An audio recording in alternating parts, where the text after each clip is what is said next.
देश को रोशन करने वाले प्रथम भाखड़ा विस्थापितों के जिला बिलासपुर के दूसरे कोल डैम विस्थापितों की दशा तकरीबन इनके ही तरह है। हैरानी की बात तो यह है कि कोल बांध परियोजना के बनने से पूर्व ग्रामीणों को कई सबज बाग दिखाए गए। अब जब बिजली उत्पादन शुरू हो गया है तो रॉयल्टी मिलना तो दूर, इन विस्थापितों की सुख सुविधा को भी बरकरार किया जा रहा है। एनटीपीसी कोल बांध के कार्यालय और उनकी सड़कें आदि चकाचक है, लेकिन विस्थापितों की कॉलोनी की दुर्दशा इतनी भयावह है कि लोग अपने जान को हथेली में रखकर जीवन जीने को विवश है। रोचक बात तो यह है कि इन विस्थापितों की समस्याओं पर न तो एनटीपीसी प्रशासन, न तो जिला प्रशासन और न ही कोई जनप्रतिनिधि सुलझाने के लिए आगे आ रहा है। इसी आशय को लेकर ग्रामीणों ने एनटीपीसी की पुनर्वास उपनगरी जमथल में धरना प्रदर्शन किया तथा वहां पर विशेष रूप से मौजूद जिला परिषद अध्यक्षा कुमारी मुस्कान के समक्ष अपना दुखड़ा रोया।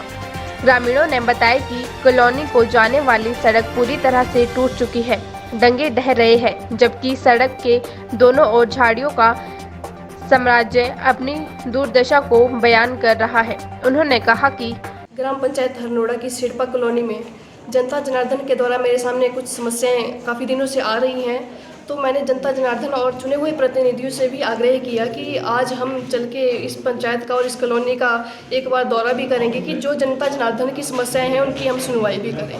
मैं बताना चाहती हूँ कि कुछ समय पहले भी मैं यहाँ पर आई थी, जैसा कि यहाँ पे काफ़ी सारी समस्याएं हैं, तो एनटीपीसी को भी मैंने एक लेटर दिया था कि वो भी आएँ और हमारे साथ सहयोग करें, जो भी जनता जनार्दन की समस्याएं हैं उनकी सुनवाई भी करें।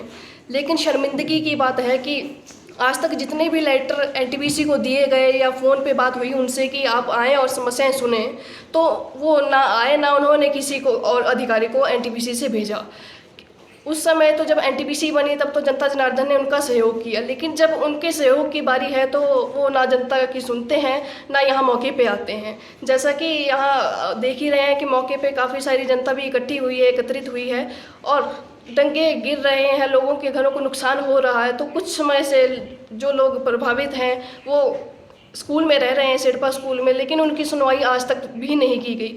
मैं यहाँ से बता देना चाहती हूँ, यदि एनटीपीसी वाले ये सोचते हैं कि जनता जनार्दन कुछ नहीं करेगी या चुने हुए प्रतिनिधि कुछ भी नहीं है, तो उनको बता देना चाहती हूँ, यदि आप ये सोच के चले हुए हैं तो ऐसा बिल्कुल नहीं है।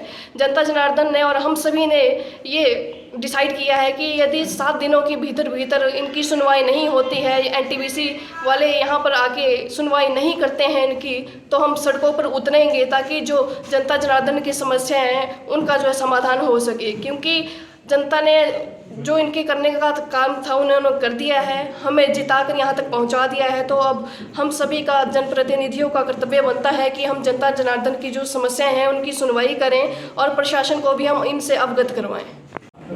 मेरा नाम अमरीचंद है, मैं कोल बांध विस्थापित हूँ और इसी कॉलोनी में रहता हूँ। 2006 से लेके आज तक 2006 में एनटीपीसी और भाई हिमाचल सरकार ने विस्थापितों को इस क्षेत्र में बसाने का अर्थ है उन्होंने जो एमओयू साइन किया है उसमें उन्होंने हर चीज़ लिख के दी है कि हम जहाँ 20-25 परिवार रहेंगे वहाँ पे हर प्रकार की सुविधाएं देंगे।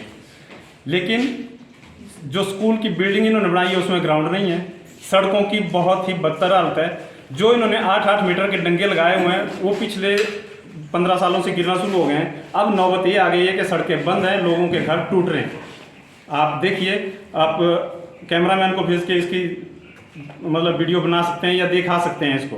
इसके साथ लोगों का इतना बुरा हाल है, पीने का पानी नहीं है, पीने का पानी 15-15 दिन नहीं आता है और जो आता है वो बिल्कुल चिक्कड़ मिट्टी मिक्स आता है। वर्तमान की समस्या क्या है सर अभी आपकी? वर्तमान की समस्या जो है, हमारे रोड बंद पड़े हुए हैं, रोडों में खड्डे बने हुए हैं, तालाब बने हुए हैं और कोई उसकी सुध लेने वाला नहीं है। ड्रेनेज सिस्टम जो है वो बिल्कुल बंद पड़ा हुआ है, सीवरेज बिल्कुल बंद पड़ी हुई है। सीवरेज के हमने कम से कम 15 जगह पे ऐसे पॉइंट चिन्हित किए हुए हैं जहाँ पे बंद पड़े हुए हैं और एनटीपीसी और हिमाचल का प्रशासन इस क्षेत्र को बिल्कुल भी नहीं देख रहा है। पिछले 15 साल से जिला प्रशासन ने यहाँ की सुध नहीं ली है। मैं जिलाधीश को, विधायक आपके यहाँ पर आपकी समस्या को लेकर, विधायक के बारे में अगर हम कहना चाहें तो विधायक जी इलेक्शन के बाद इस परिसर में नहीं आए। सिर्फ एक दिन हमने उनको देखा था किसी मतलब जो बूथ के अध्यक्ष थे उनके घर में नेम प्लेट लगाने गए थे 5 साल में एक बार। इसके अलावा हमने देखा इस दंगे के बारे में, इस मकान के बारे में विधायक जी को परिचित करवाया हमने, लेकिन उन्होंने इसका विजिट नहीं किया। उन्होंने इसके बारे में क्या कार्रवाई की हमें पता ही नहीं है। चुनाव आ रहे हैं, क्या लगता है इसमें क्या जवाब देंगे? जहाँ तक चुनाव आ रहे हैं, जो चुनावों की बात है उसमें हम अभी लोगों से एश्योर कर रहे हैं, हो सके जितना हम कर पाएंगे हम चुनावों का बहिष्कार करेंगे। हम कोशिश करेंगे कि क्षेत्रीय लोग किसी भी पार्टी को कोई भी मत ना दें। आपका फैसला के लिए बिलासपुर से विजय कुमार की रिपोर्ट।